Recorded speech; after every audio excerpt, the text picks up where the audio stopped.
All right, we're about to go through a workout, taking Mark through. Goal is to get the best possible knee workout without pain. So we're gonna start on the foundation, which is just backwards. Okay, we're gonna go 2 minutes. I don't know this sled setup, so I just put about half our body weights on it so that it's just a nice simple starting weight. We'll go 2 minutes. We'll kind of chill and just start getting some blood flow going. Well, basically every step, if you were to look at this in slow-mo, we're actually getting strong in that pattern. I'll catch up, keep going, of your knee over your toe. So like for elderly, backward walking alone would be great. The more intense the demands of the sport, the more intensely you would want to go. But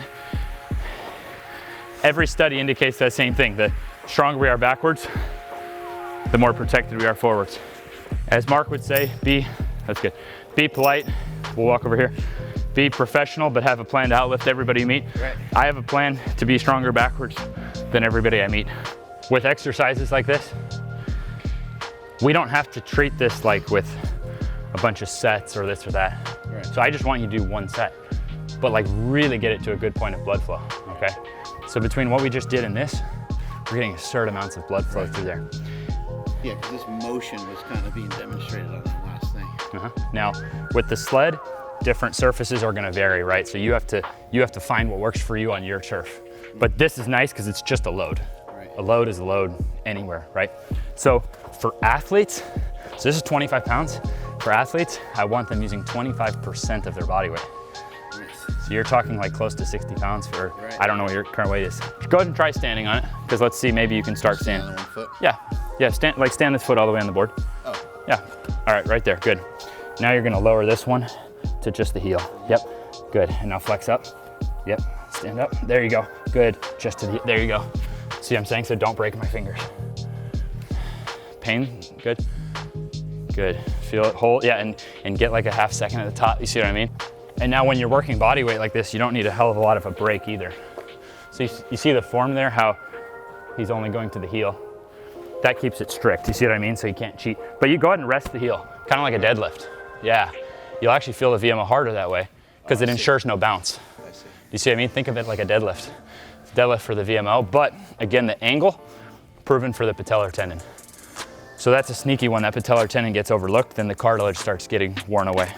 So most people don't have the mobility that they can't get the right muscle to fire. Right. So our first split squat progression, as much assistance as you need, as elevated as you need, letting that toe come up. Right. Okay, so go ahead and just stay in your world, because I'm showing you a lot of exercises, so you don't need to do a bunch of sets today. Just go to a good pain-free point. But this is more about the internal gain. This is not like necessarily as much of a pumper, right? Use the right tool for the right job. So here we're actually, let that heel lift gradually as you go down. Gradually, and get as much of that to cover as possible. So this is the base of the calf. I want the hamstring to touch there, but you may have to lift your heel. Right, I see. Okay, and then you go back up, and just use that left arm there. Good, good, yep. Let that heel come up, it's good. Yep, trust that heel to come up a little bit more as you go down. Lift the heel, there you go. Crush my finger, break it. Okay, good job. Okay, right. So, that a lot. Really good. Notice what's occurring though with the back hip flexors. Think about a regular lunge. Right. It's not under stretch. Right. Here, it's under stretch, so it's lengthening. It's not really opening right. up in the other. Exactly, so you're actually, as you get stronger on the front leg, it's lengthening the back leg. So we progressed from the heel up. Notice the mobility it takes for heel up, but now notice to go heel down, it takes even more length in there. So I'm actually in the bottom, I'm like contracting the glute. I'm flexing my front tibialis. So you start actually pulling yourself into it. Imagine like you're doing dips and how you like almost pull into, you know what I mean? Like you want to embrace, like you're not, I've seen your dips, you don't run from it, you fucking embrace it, right? Once we get to flex, so there's no, people are always wondering, oh, doesn't the heel have to be down? No, we want the heel, like we want to do this. Then this starts now loading in and you see how it's starting to get that heel flat. Okay, and this ankle had major sprains. Years after the sprains, it still was super stiff. This actually gave it the loading. Then we start loading to bar on back. Now, if you notice the posture, it allows you to concentrate on it, but then the end goal, notice how this is tougher. Because look at so there, you got the camera there. Notice the side angle here. I'm going to the camera. Boom. Right. Yeah, so I don't stretch, I just move. I actually just strengthen, that's it. I only do strength training. So this is like your finisher on your quads. You realize you're almost done with quads today. I start it really fucking gradual, good. Exactly, contract those glutes. You're now creating length, without realizing it's gradually gonna create lengthening through that VMO. So this gives major range for old stiff knee issues. It's all about you mind muscle with those glutes. Exactly. That's a sissy squat, you know what I mean? That's, good job.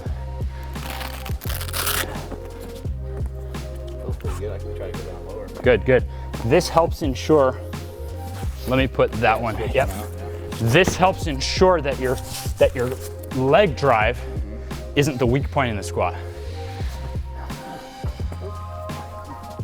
Yeah, that happens. Plus, that's the VMO is the muscle that gives you the most balance. Right. So at the end of this, you'll feel wobbly. Right. That's fucking broke you on the way up. Did you feel that? Mm-hmm. It made you try to use the hips. So this is an accessory movement. Yeah. But let's get your digging now. VMOs are looking crazy good. Also notice from a side angle, notice what's happening through his feet. So we have a number of studies now showing that the stiffer that ankle, the more plantar fasciitis, the more heel pain, the more Achilles issues, and then the more knee pain. So without realizing, you're loading through that ankle mobility. Feel that? Mm-hmm. But you're thinking right here, so it's a side effect. Look at that fucking shin angle right there. You ever watch your Barry Sanders running? You ever watch, you know, even Michael Jordan people. On the shot that Michael Jordan hit, his knee almost hit the floor. And he was able to hold that strength. So my knee has been hurting right here. Yep. What year are we in now?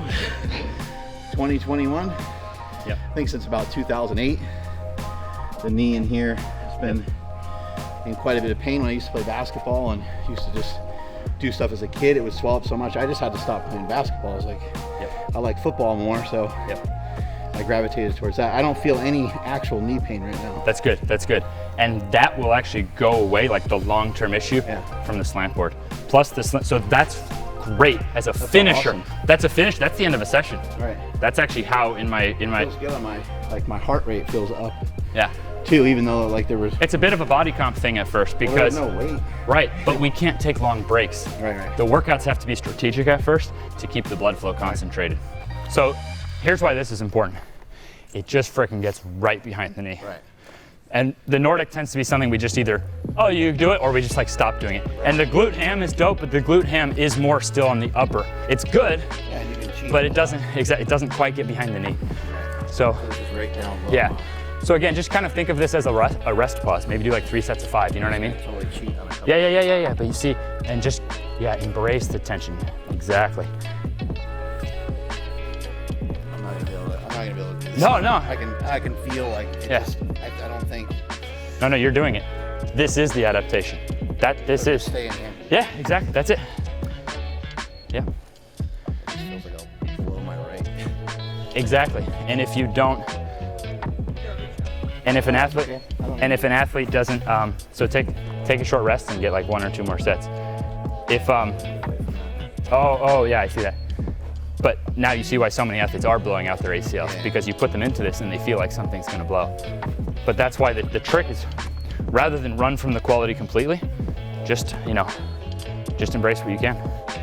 And again, the way I use this, once a week for 12 straight weeks. Only then do we even start to worry about going back up. And you can even go, you know what I mean? Like you can even adjust the tempo. I don't make these strict tempos, you know what I mean? You feel it out. But look, what you're doing is causing the adaptation right behind that knee. You wouldn't stop doing your other hamstring work. This would just supplement once a week and you would gradually feel it build up. But that was already good work. All right, I think we're gonna make that. I think we get in there. All right. There you go. And now I find it a little more comfortable when I point down too, the toes. Yeah. All right, now stand up tall. straighten out that back leg a little bit, like straighten out the right foot. Good, and now you're gonna go here, and you're gonna pump that. It's like curls for your hip flexor. So you're going right here. Yep, there you go, good. Yep, think to contract the right glute. Yep, contract the right glute. Good, and you can let it bend whatever's coming, exactly. Yep, you're just mind muscle with the left hip flexor now. So this is just pure, I didn't realize this was moved either. I didn't know my powerlifting tool. So this is, it's simple isolation for the same reason that you would isolate any other muscle. Now this can help to gain some muscle tissue, which then on the split squat, then you can tap into that muscle tissue with more length. With enough mass and length in the hip in there, then I do think that pain in the left will wash away and you'll forget about it. Pretty nice though, right? You can go to failure. And notice, even if it doesn't get all the way up, it's very safe. It just didn't get all the way up. You see what I mean? So you don't risk. Done? Yeah, that's brutal. You don't risk, but see, like you could stay.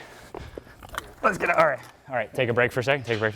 See, you could stay on it and you wouldn't get hurt. You see what I mean? So you see, I try to pick actually strategically safe things that if you fail, you don't get hurt. Right. Because we have to be able to push. If we stay with, I felt really good. if this is our knee rehab, I'm sorry, it's just not. You know what I'm talking about? The whole functional. It's so ball or whatever. Yeah. Right. So that's bodybuilding, powerlifting applied to now bulletproofing.